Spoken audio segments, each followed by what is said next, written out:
Alright guys, here's a review of my 93 Sc300. 1J, non-vvti. It's pretty basic stock seats. I have a Corbeau that I will be installing. I need to get seat rails for it, but Narny, just normal shit. Missing the radio, which is sitting in the truck. I gotta install it. The SAFC tuner bullshit soon will be changed. Plan on going Haltech,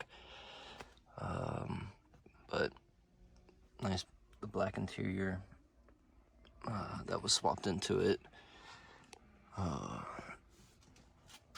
Let's see.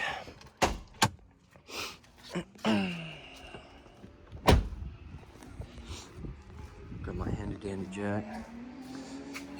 We're in the process of moving, so ignore the mess and shit. So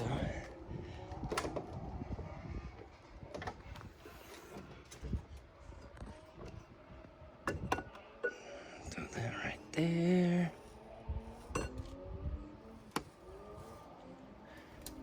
Should hold. But yeah, stock 1J non-vvti has eBay special 70R. That will be getting changed as well. This one just, it doesn't hit boost until like $4 grand, and with drifting it's not easy. Definitely need to clean it, but just I don't even know what kind of radio that is. Mogan, whatever the hell that shit is. Doesn't overheat, at least to the factory gauge. Has a agile performance angle kit, which gives you 55-ish degrees. Camber arms in the front. I'll be getting camber arms for the rear and toe arms for the rear, so that way I can get rid of this big old gap. I plan on getting the KBD Vertex style kit, but I mean, this is the SC at the Clutch Kickers event.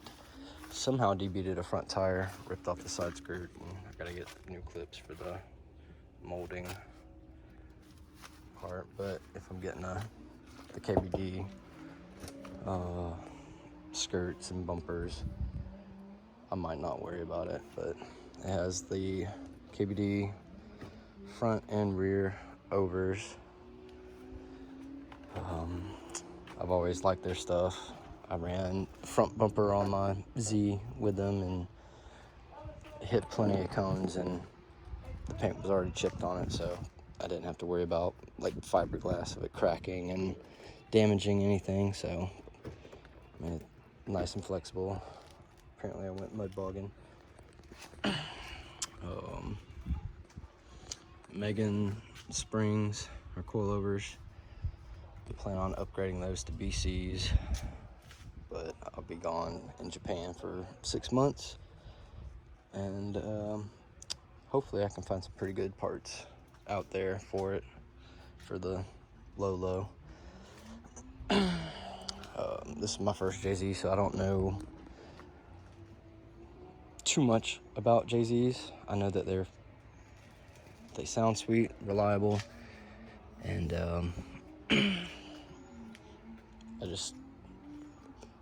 they perform really good. A buddy had a 1J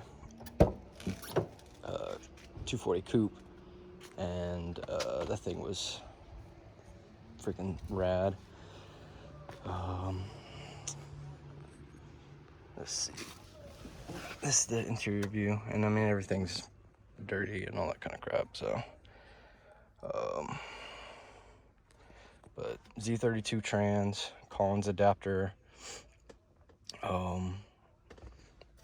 When I first got it, had a lot of pilot bearing noises. Blew the clutch in like the first week. So I swapped the clutch. I have a comp clutch in it, I believe. It's supposed to be rated for like 500 or 600 horsepower. And I've always used them. I used them on my Z when I blew a clutch in that, which I blew that clutch at the first event that I took it down in OSW. First run, blew it, and so 3-day event, I think it was Black Friday. It blew the clutch on the first run and was shit out of luck on that one. But once I put the clutch performance in it, it was never had an issue. So I love those, the comp clutches. I don't know what short shifter it is. I don't know who made this short shifter. It looks homemade, but it feels freaking great. So the throw is like no other. I'm sure it could be shorter and all that kind of stuff, but I really like that. That's probably the best shifter I felt for Z32 trans. So plans for this: a Haltech standalone, a better turbo. Haven't really decided yet on what to go with, but not hitting boost until $4 grand is pretty difficult with at least the non-vvti motor, because it just doesn't have any pep until boost hits. Definitely getting spacers, maybe better sitting wheels. I mean, these RPF ones, I like them. They're light, but it just, these aren't the right specs that I'm wanting, fitment wise. But a little bolt-on spacer will solve all that. Right now it's got two 45/40s in the front, and then two 75s 40s in the rear, which, yeah, right there.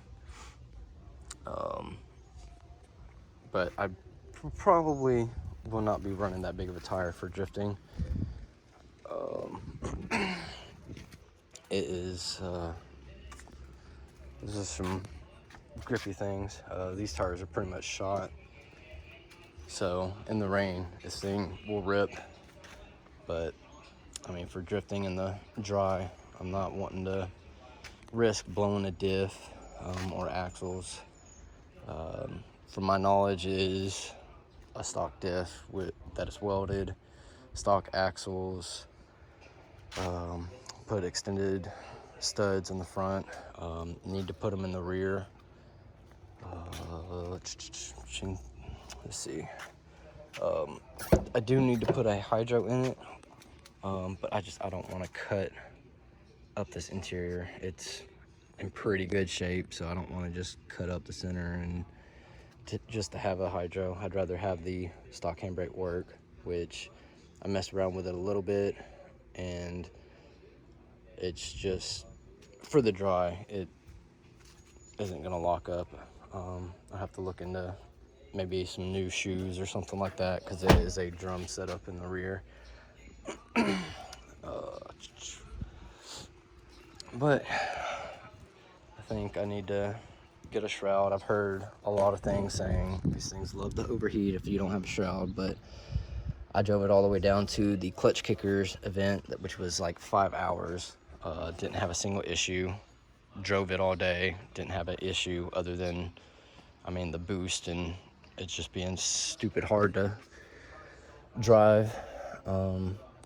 Because that's, the Clutch Kickers track is a super short and technical track, so it's corner that lasts about 4 or 5 seconds, and then another corner, and just the transitions.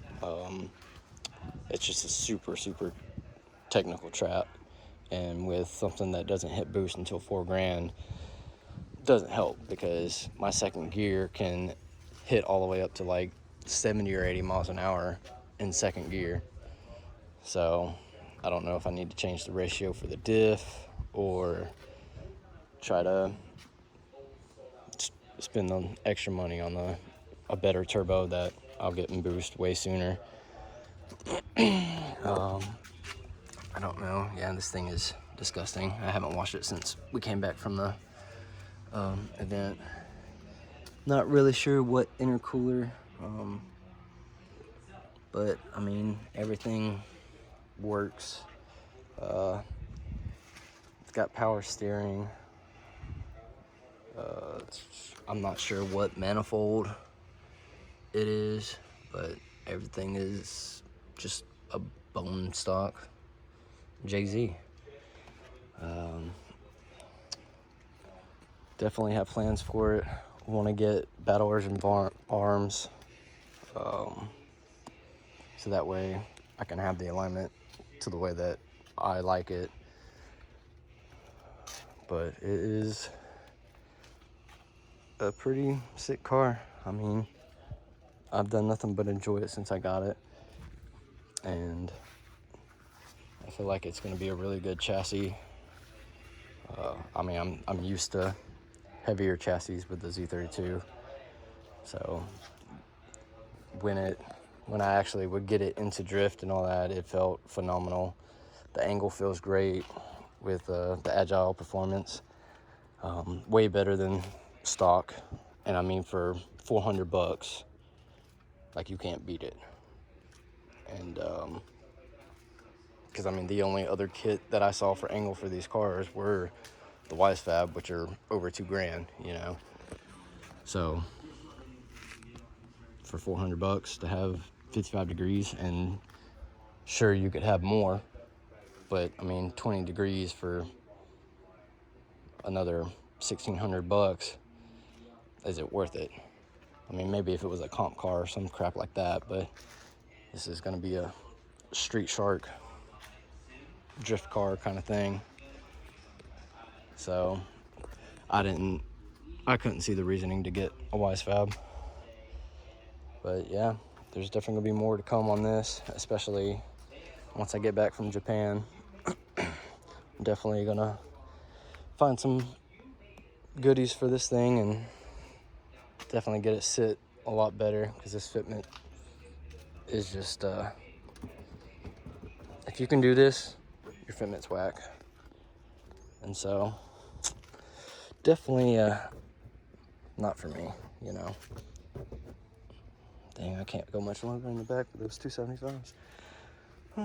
Well, yeah, here's a review. I'll take it on the street and we'll go through some pools and all that and show you guys how this thing is.